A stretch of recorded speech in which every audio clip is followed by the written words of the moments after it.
proyek baru kita namakan tadi adalah praktik SE2. Nah, SE2, ya, ini kita namanya SEM BLS. Nah, misalnya 12 Juni 2024. Nah, proyeknya oke. Nah, sudah proyeknya oke, lalu kita klik sini. Nah, di mana kita nyimpan data tadi? Tadi adalah di uh,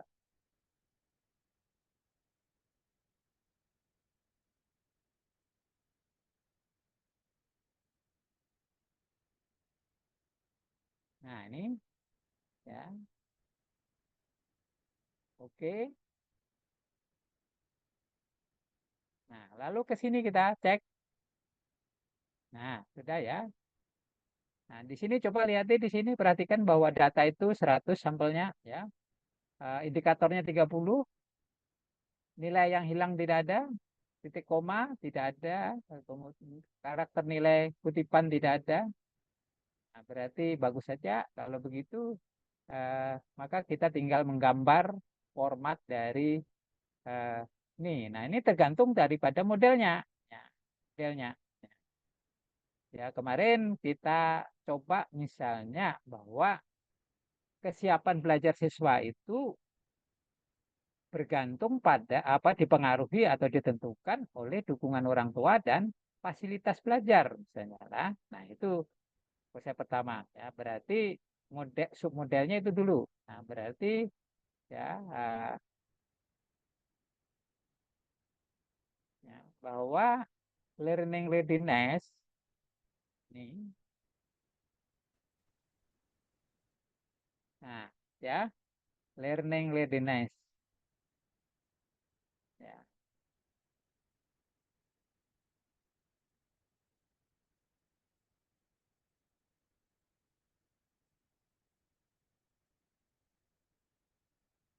atau X1 aja deh.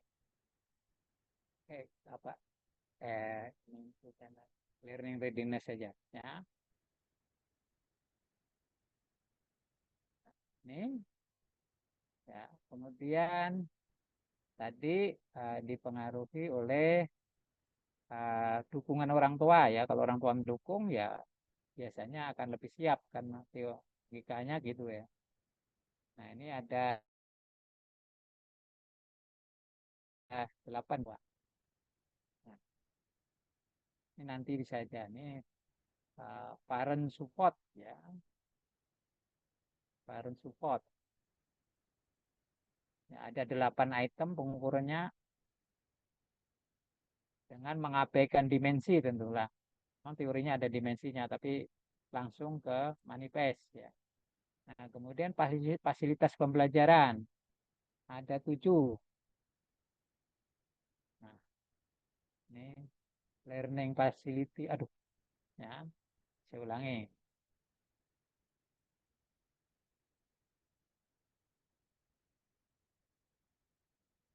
Learning facility.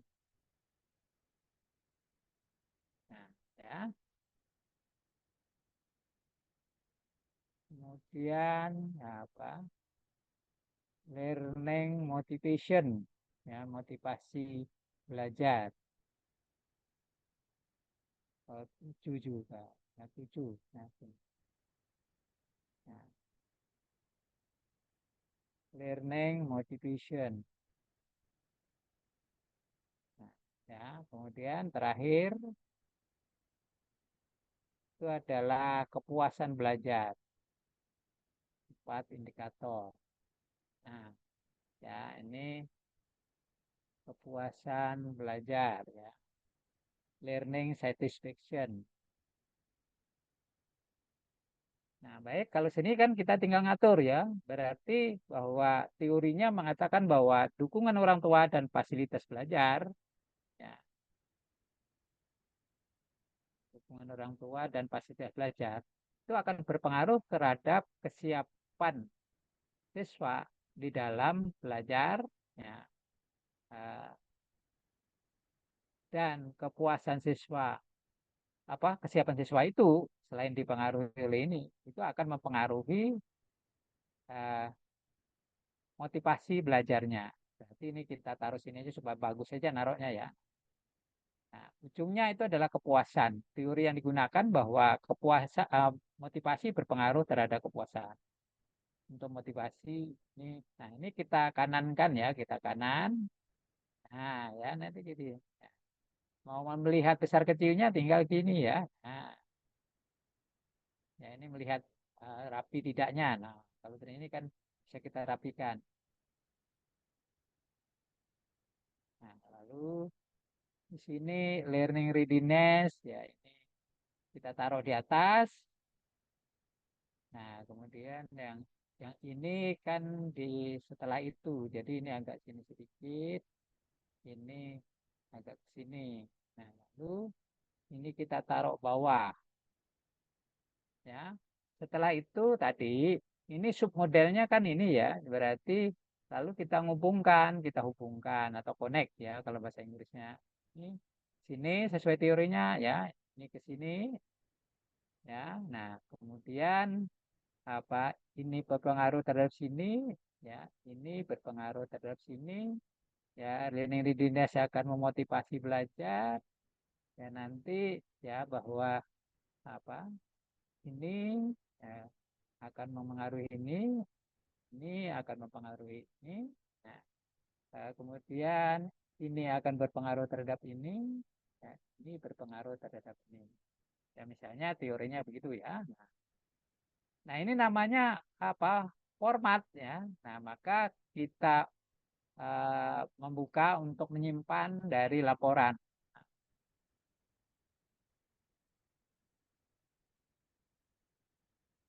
Nah, oke ya. Nah, di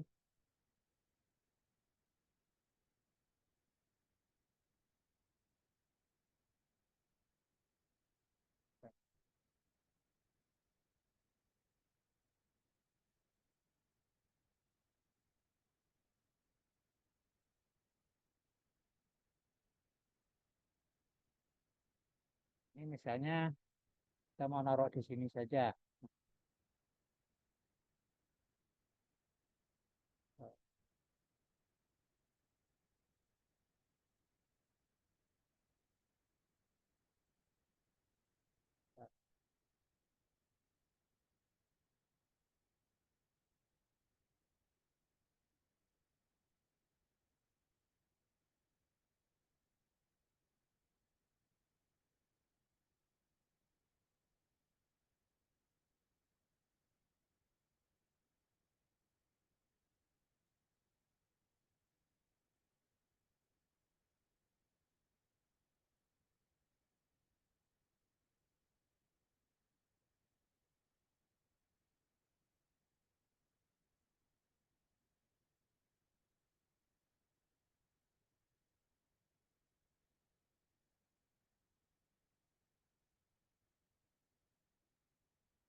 Oke ya. Nah, ini tadi maka kita kembali ke RAM. Nah, lalu kita simpan di situ, boleh pakai ini, boleh pakai ini. Kalau ini sendiri ya, kalau ini tersendiri filenya, tapi kita ke clipboard saja karena kita mau menyimpan di sini. Nah, ini namanya hanya format saja ya, format model ya, format modelnya.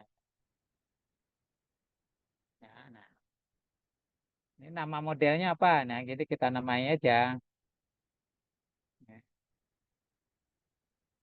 model, karena yang paling kanan tadi adalah kepuasan pembelajaran atau kepuasan belajar, maka nah, kita namai saja learning satisfaction.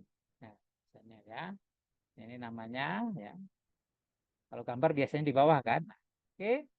Nah, sekarang apa? Lalu berikutnya kita akan melihat pengukuran. Ini yang kita omongkan. Kita akan melihat namanya itu adalah model keluaran atau outer model. Nah, ini disebutkan dengan nama lainnya adalah measurement model. Nah, ya, measurement model ya, atau model pengukuran. Nah, ini nanti ambil anu tentu kalau ini outputnya ya, outputnya. Nah, ini tentu menu yang kita pilih nanti adalah perhitungan atau menunya ya, menu algoritma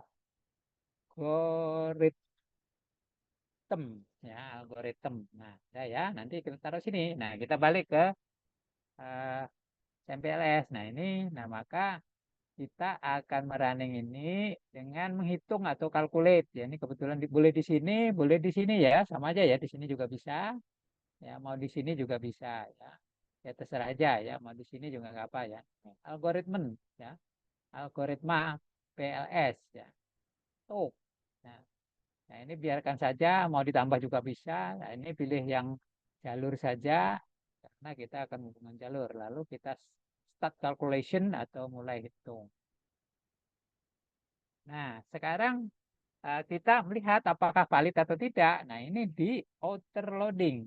Nah, outer loading. Ini kebetulan datanya bagus ya. Nah, semuanya di atas 0,7. Tapi Cin mengatakan 0,6 juga nggak apa-apa kan gitu loh ya. Tapi merah ya. Kalau di bawah 0,7 pasti warnanya merah. Tapi asal di atas 0,6 itu adalah masih bisa digunakan. Tapi ada juga yang lebih anu tadi kalau penelitiannya bersifat eksploratif maka boleh saja 0,4 tetapi sampelnya harus tinggi ya minimal 300 ke atasnya itu. Berarti kemarin sudah saya kasih tahu kamu semua ada hubungan antara ukuran sampel dan loading faktor. Ini namanya loading faktor ya, ya faktor pembobot. Itu maksudnya apa sih? Kan gitu loh ya.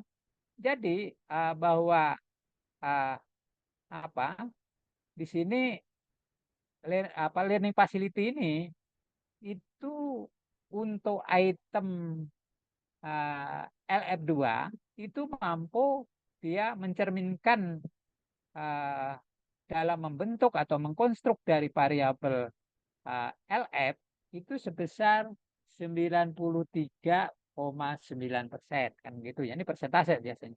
Nah, ini indikator. Nah, jadi kalau hijau artinya oke sudah ya kalau hijau nggak masalah. Tapi kalau merah lihat dulu tujuan kita apa ya. Kalau kita ingin yang strict ya mungkin 0,7 ya. Kalau merah itu bisa jadi langkahnya adalah dihilangkan. Tapi kalau sayang, bisa jadi kita mendeteksi sampel mana yang kira-kira perlu diulang pengambilan datanya kalau surveinya. Ya tadi ada terah mau dia. Tapi kalau memang sudah banyak ya mungkin bisa di delete saja apa item atau manifest yang merah dan kurang dari 0,6 lah. Tapi kalau 0,6 masih merah ya, tapi boleh saja.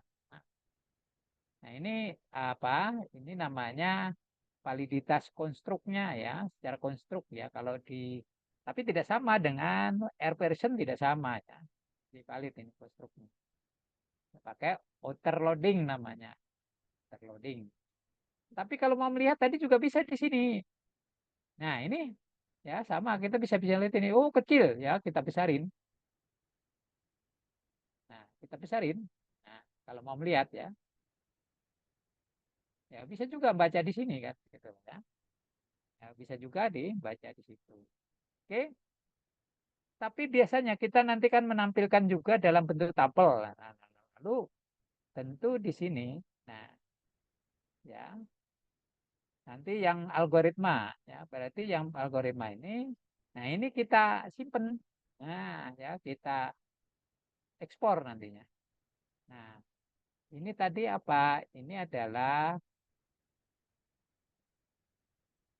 outer output ya hasil outer model. Waduh, hasil outer model. model ya. Ya supaya ingat aja ya algoritma. Nah, dah. Ya ini kita simpan ya, tapi nyimpannya di mana? Ya supaya jangan beramburan ya. Nah, tadi.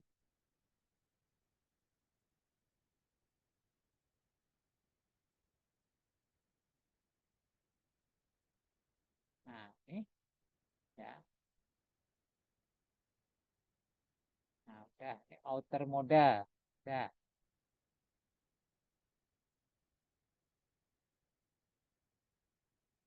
Nah, ya. Nah, ini ya kalau mau kita tampilkan tadi outer modalnya juga bisa. Nah, ini nanti yang kita copy. Yang kita copy ke apa? Yang outer modelnya nanti kita cari yang outer model. Nah, yang ini. Ya ini kita outer loadingnya nanti kita apa sesuaikan aja ya. Kita sesuaikan aja. Lalu kita bisa copy ke Excel ya untuk bantuan tabel ya biasanya bagus kan.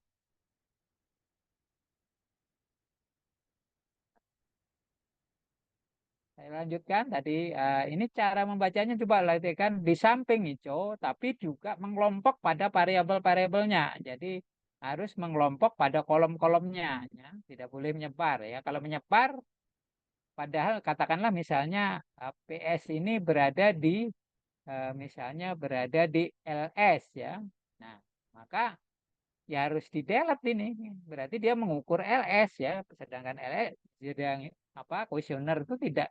Memang ini kuesionernya dari uh, variabel support ya, tapi kok nyelonong ke LS. Nah, maka kalau demikian terjadi, maka harus kita delete ya. Nah, kita delete ya. Tapi kalau dua munculnya lihat dulu yang terbesar kemana ya, apakah yang terbesar itu ke apa ini atau yang sini. Nah, jadi ini kita bisa lihat kalau dengan demikian ini hijau ngelompok semua. Jadi bagus ya dari segi pengukuran konstruknya ya.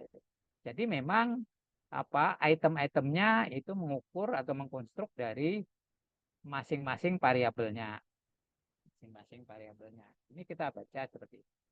Nah, ini udahlah kita sini kita keluar dulu. Ya tadi ini model algoritma. Nah ini supaya karena kita ubah lalu minta disimpan. Oke, balik lagi ke tadi. Nah, ya. Eh, lalu apa itu sebenarnya sementara sudah diketahui besar pengaruhnya ini, ya, tapi tidak tahu signifikan tidaknya. Nah, pengaruh tidak langsungnya juga ada, ya. Kemudian pengaruh totalnya juga ada, eh, ya. Nah, kemudian R square-nya juga sudah ada, ya. Kemudian F square nya juga sudah ada. Nah, di sini eh, terjadi bahwa model apa ngarannya LS itu PS terhadap LS itu tidak apa ngarannya apa 00 ini nggak tahu apa nanti kita bisa lihat ya. Nah, kita lanjut. Lalu yang di sini yang penting adalah validitas ya, validitas. Sebenarnya yang paling penting itu adalah uh, validitas diskriminannya nanti ya. Nah, di sini kemarin sudah saya ulang ya bahwa pertama ya ini namanya akar Ave ya. Jadi uh, average ya apa average varian ekstraktik. Jadi mana adalah varian rata-rata yang diekstrak ya. Sedang ini adalah korelasi antara LM dan LF.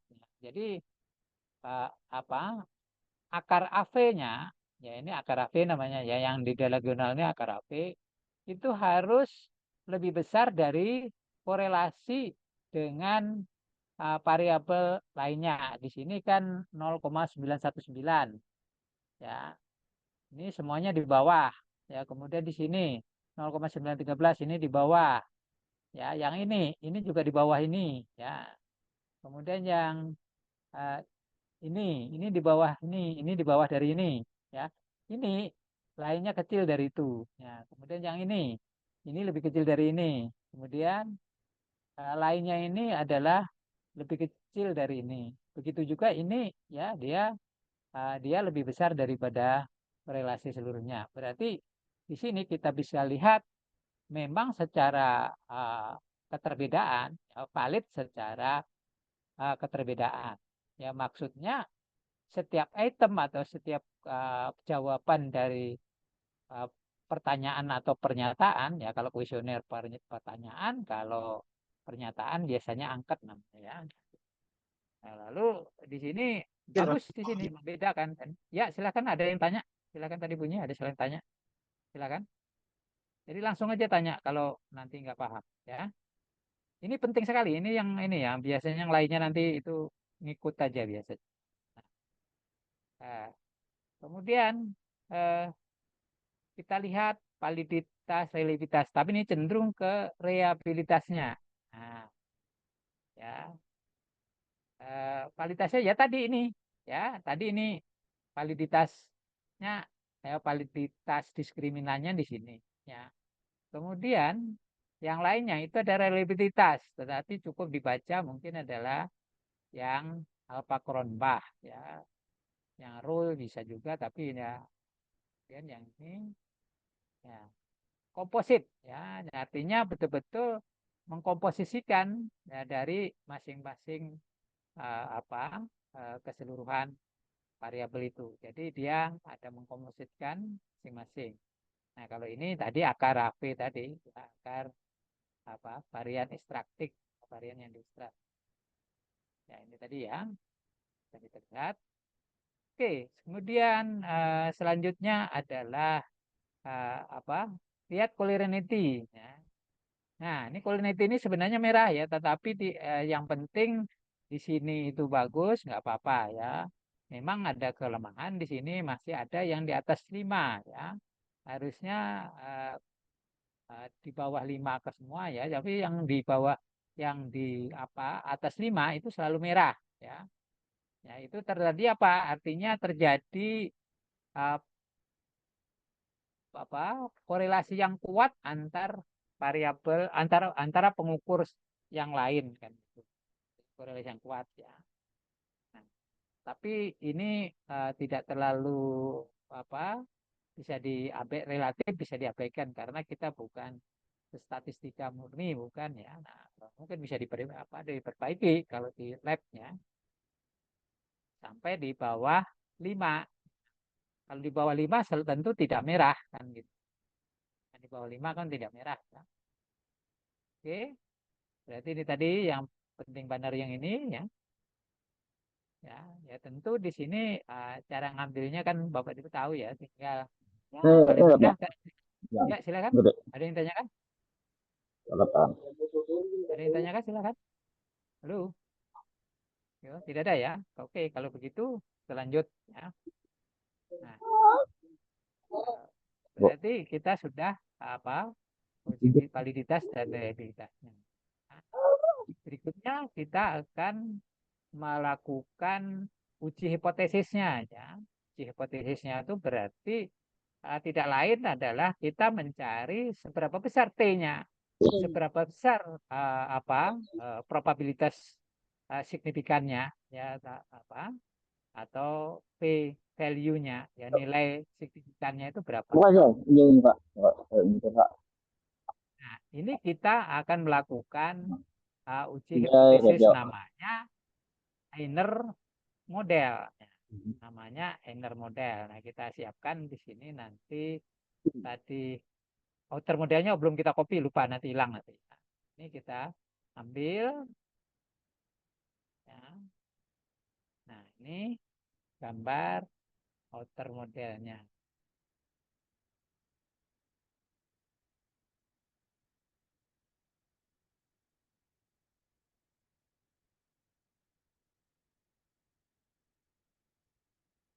Nah, ini kita ganti dengan outer model ya, outer model. Ya. Nah, tadi ini tadi dapatnya menunya dari mana? Ya, tadi ini dari outer modelnya itu dari algoritma ya.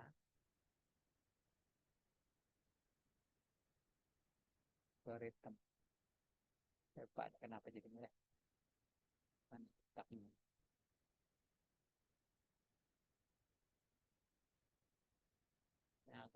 nah, oke ya. Nih ya, baru berikutnya kita akan melakukan yang namanya apa? Uji hipotesis atau inner model. Inner model atau hipotesis testing. Nah, ya, mana salahnya saya ya? Hipotesis. Kan di sini saya ya. Oh, hipo harusnya benar ya. Hipotesis testing. Oke ya. Nah, kita siapkan hipotesis testingnya.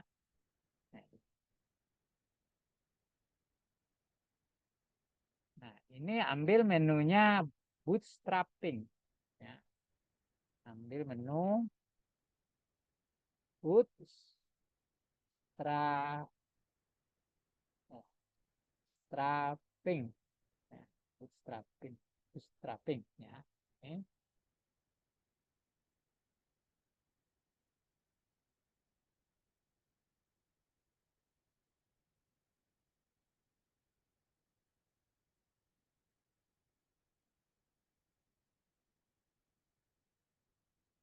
Ini kita lari ke ini lagi ya. Nah, bootstrapping berarti kita kalkulasi bisa lewat sini, bisa lewat sini ya. Saya buka lewat sini.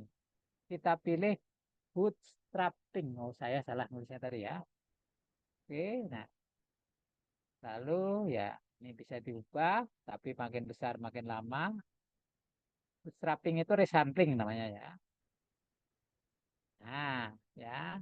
Lalu gambarnya kita ambil. Nah,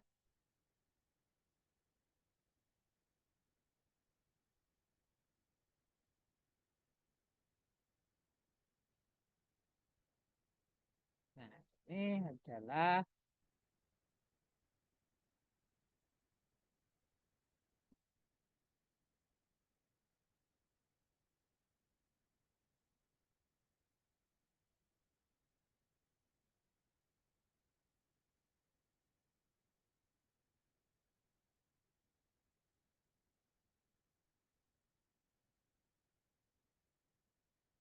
inner ya. Oh, tadi hipotesis testing.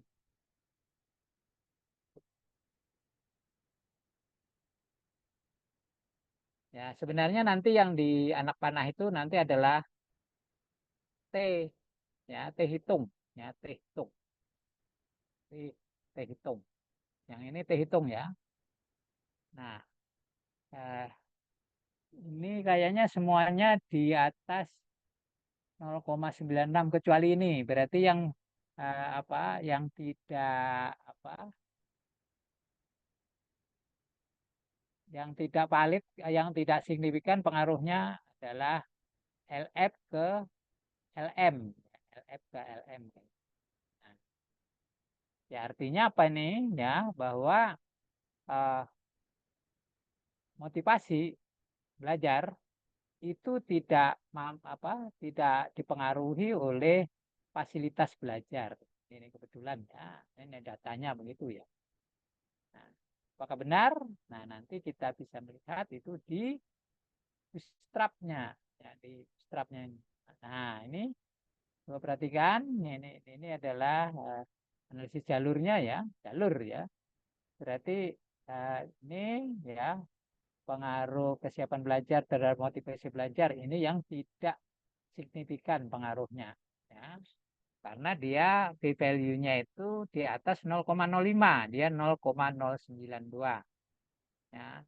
Ini jelas ini kalau kita uji dengan T T tabelnya ini T hitungnya. Ya. T hitungnya 1,688 karena di atas termasuk sampel besar ya kita ambil dari 196 atau lebih tepatnya berapa sampel berapa T tabelnya yang bisa dengan 90 apa dengan 5% apa itu signifikan levelnya itu bisa tahu berapa ya tapi biasanya kalau sudah besar itu ya 1,96 ya. Nah, tapi kalau akuratnya ya lihat aja di tabel ya. Itu namanya di tabel atau T kriterianya. Jadi di sini dari apa hipotesis langsung, pengaruh langsung ini satu yang tidak berpengaruh signifikan ya. Nah, jadi semuanya berpengaruh signifikan ya. Nah, ini coba perhatikan di sini 1,6 sekian ini yang tidak signifikan ya. Baik, balik lagi ke strappingnya tadi ya. Sekarang artinya sama aja dengan pengaruh apa sementara pengaruh tidak langsungnya, pengaruh tidak langsung. Nah, di sini apa tadi modelnya kan apa LF itu lewat LR ya. Berarti di sini yang tidak apa tidak signifikan kan gitu ya. Nah, tapi lebih bagusnya adalah lihat yang spesifik ya, pengaruh spesifik. Nah, ini yang pengaruh spesifik. Ya, pengaruh spesifik ditampilkan semuanya di sini ya. Nah, sini ditampilkan ini.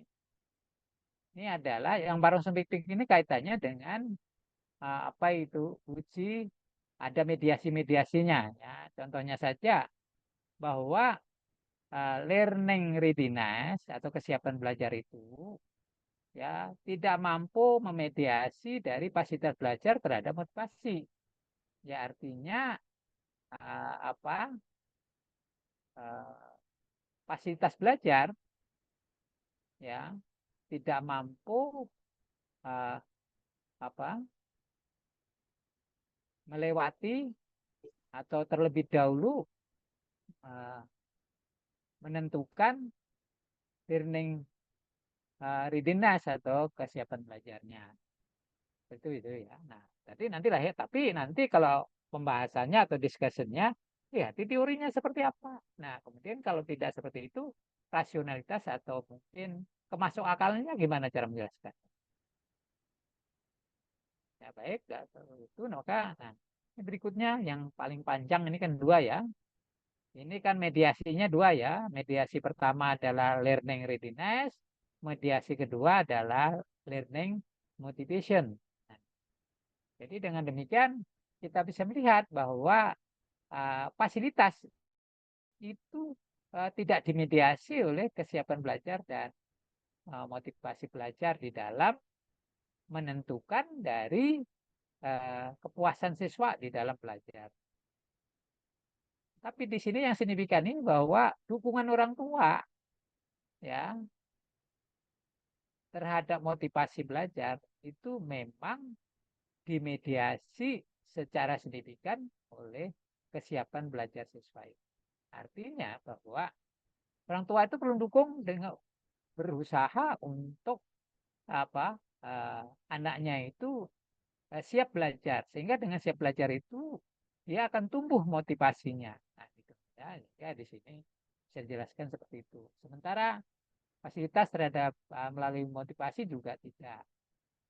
LF melalui ini juga tidak. Ini tapi apa learning readiness terhadap kepuasan belajar itu dimediasi secara signifikan oleh motivasi belajar. Demikian pula yang ini ya bahwa kalau ini bahwa dukungan orang tua terhadap uh, uh, apa kepuasan belajar itu uh, tidak signifikan. Ya. Nah, tapi kalau mau pengecekan boleh nanti digambar tersendiri dengan menghubungkan satu variabel dengan variabel lainnya kita pecah-pecah tadi ya. Nah itu bisa saja mau penjelasan seperti itu, tapi pada umumnya orang menganalisisnya demikian. Ya, ya. Jadi eh, hanya begitu ya, tidak sulit ya. Nah, kalau di sini ya berapa ini apa arahnya? Nah, sekarang apa nanti pengaruh totalnya. Nah ini pengaruh totalnya. Nah semuanya apa signifikan pengaruh totalnya meskipun pengaruhnya itu ada yang tidak signifikan Apa itu penjelasannya? Coba perhatikan di sini. Ya, ini tidak berpengaruh terhadap ini. Ini menegaskan bahwa eh, apa itu learning readiness ini betul-betul memediasi secara penuh pengaruh fasilitas belajar terhadap motivasi belajar. Ya, jadi secara penuh artinya harus apa mampu menentukan kesiapan belajar siswa. Jadi mungkin logiknya gini, kalau misalnya SMA GIPS itu fasilitasnya bagus, ya tentu ini merupakan modal dasar yang dapat menentukan siswa itu belajar dengan uh, apa siap untuk belajar kan gitu. Ya, dengan kesiapan itu nanti berharap untuk berpengaruh terhadap motivasi belajarnya. Nah, ini tadi ya, gini. Jadi kalau ini tidak signifikan, itu caranya. Ya. Nah, uh, berarti kalau tidak signifikan ini pengaruhnya adalah apa pengaruh mediasinya adalah mediasi penuh atau full mediation. Nah, kalau ini apa signifikan, maka pengaruhnya namanya pengaruh sebagian atau partiale mediation. Itu siapa itu yang mengatakan begitu? Yaitu apa, Baron dan Kenny tahun 1986, lama sekali dah. Ya.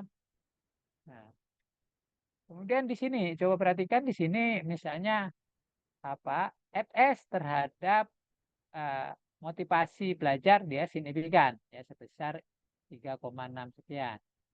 Kemudian dukungan orang tua terhadap kesiapan belajar juga signifikan. Ya. Kemudian kesiapan belajar terhadap motivasi juga signifikan. Nah, inilah yang bahwa apa kesiapan belajar itu mampu memediasi pengaruh dukungan orang tua terhadap motivasi belajar secara sebagian. Artinya bisa dapat langsung, begitu loh ya. Artinya bisa lihat langsung. Dan langsung pun bermakna ya, karena T-nya itu lebih besar dari 1,96 ya.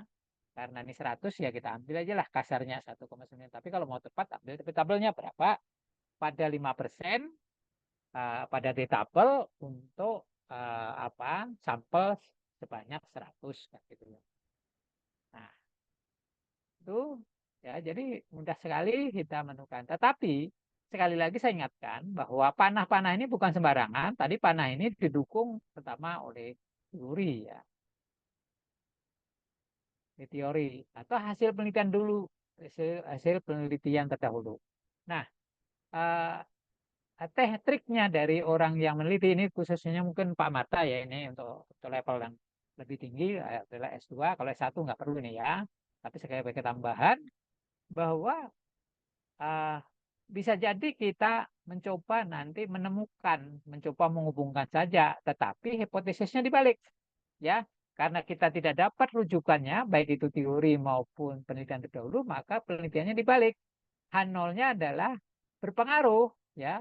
HA-nya tidak berpengaruh. Jadi yang dinyatakan HA-nya adalah bahwa ini tidak berpengaruh, tetapi dicoba untuk berpengaruh. Ini biasanya peneliti India begitu, ya. Tapi uh, mau dicoba dulu juga bisa dengan HA-nya ya berpengaruh. Tetapi ini nanti betul-betul eksploratif karena belum ada penelitian terdahulunya. Nah, disinilah salah satu inovasi ya atau pengembangan di dalam penelitian itu untuk levelnya magister ya.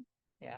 Nah, itu uh, levelnya yang berbeda ya. Nah, uh, ini sampai di sini silahkan kalau dipotong penjelasan saya kalau ada yang kurang jelas ya. Jadi secara kasar kita bisa melihat langsung di gambarnya. Nah, sudah saya copy belum? Oh, belum ya, belum. Sebenarnya sudah belum. Oh, sudah. Nah, ini sebenarnya sudah ya. Kirinya ini adalah table. Sudah ya. Nah, lalu nanti ya bisa juga kita melakukan yang namanya apa untuk melihat seberapa apa fit model kita. Nah, ini hasilnya adalah fit model ya. Model. Nah, mungkin menunya adalah kita pilih menu line folding. Nah, ini maka kita ambil nantinya hitung, kita pilih line folding. Nah, ya nanti ada yang kita lihat adalah ini redundansinya. Nah, redundansinya tadi di sini kita bisa lihat K-square-nya, K-square-nya, ya K-square-nya. Dan komunitasnya, K-square komunitas. Kemudian redundansi silang. Nah, ini silang ini banyak. Ini per variabel banyak. Tapi biasanya cukup validitas silang. Nah, ini nah yang fit tidaknya. Lalu berikutnya kita lihat model apa ngarang ini.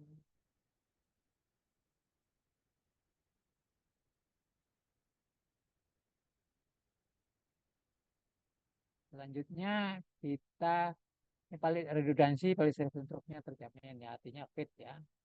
Berikutnya kita lakukan perhitungan uh, apa itu prediksinya. Nah, PLS prediction.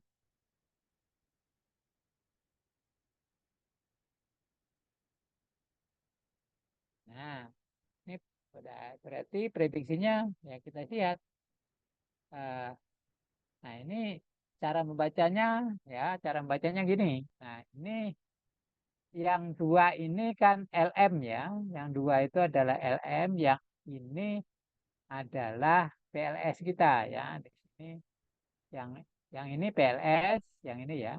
Yang ini PLS, yang ini LM. Ya, nah kan. Nah, ya.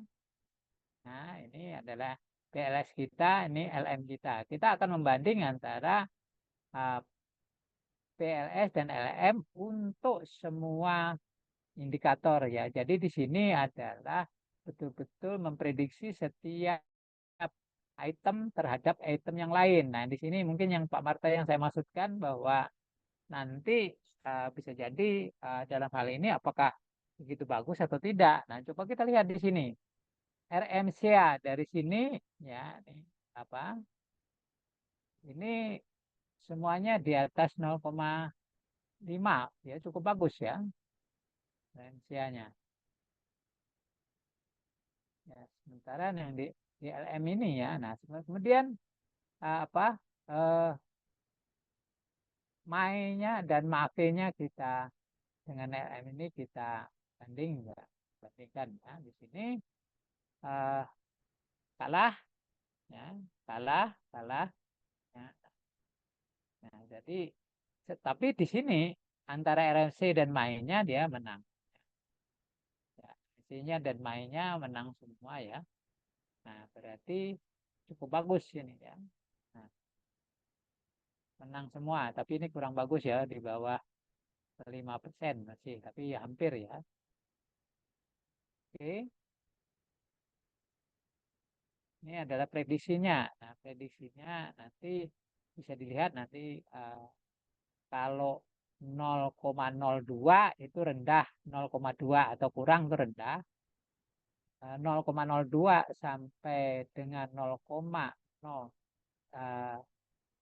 apa sampai dengan 0,36 itu sedang. Nah, kemudian di atas 0,032 itu adalah tinggi. Nah, itu prediksinya ya, kemampuan prediksi dari model kita. Maksudnya apa ini? Memprediksi model ideal secara statistik dengan menurut data. Menurut data. Menurut data. Ya. Itu maksudnya. Ya. Oke. Ya, jadi itu yang perlu dilaporkan. Ya, perlu dilaporkan. Ya. Jadi tadi kembali lagi misalnya kita ke mana tadi ya? Algoritma. Ini kita melihat di validitas diskriminannya. Nah, tadi ya, ini penting ya, paling penting itu.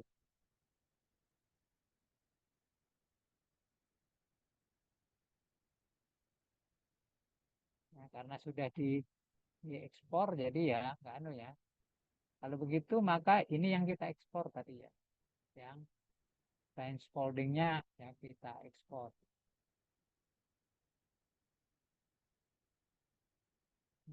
Ini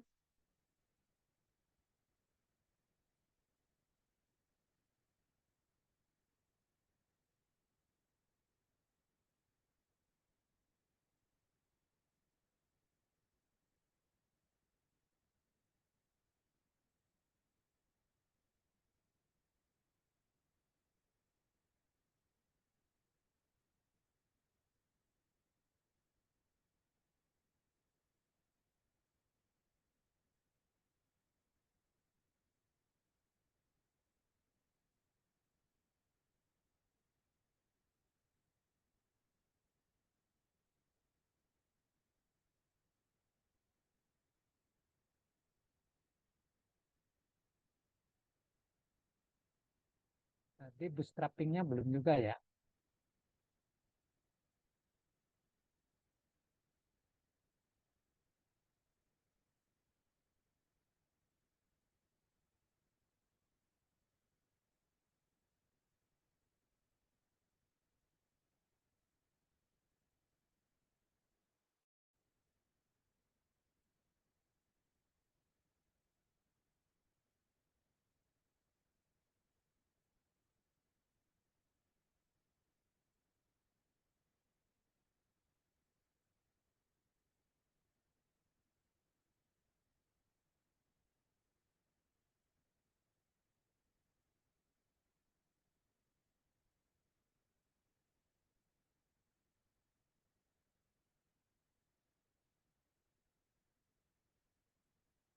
Berarti predik sudah.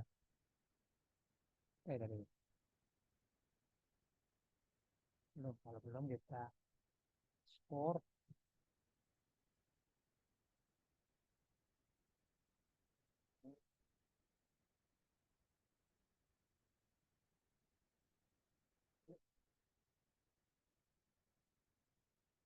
PLS,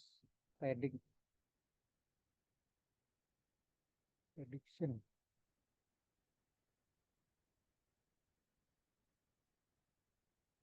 Nah, kalau sudah begitu tinggal menjelaskan.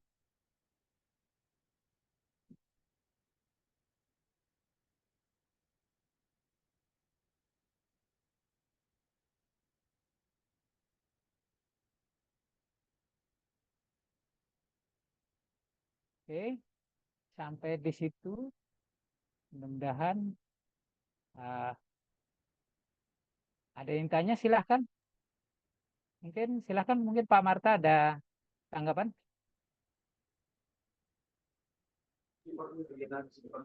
Cukup Pak, nanti saya akan pelajari aplikasinya mungkin secara apa namanya otak-atik fokus mungkin lagi Pak dari sebagai gambaran Ya, awal. Nggih.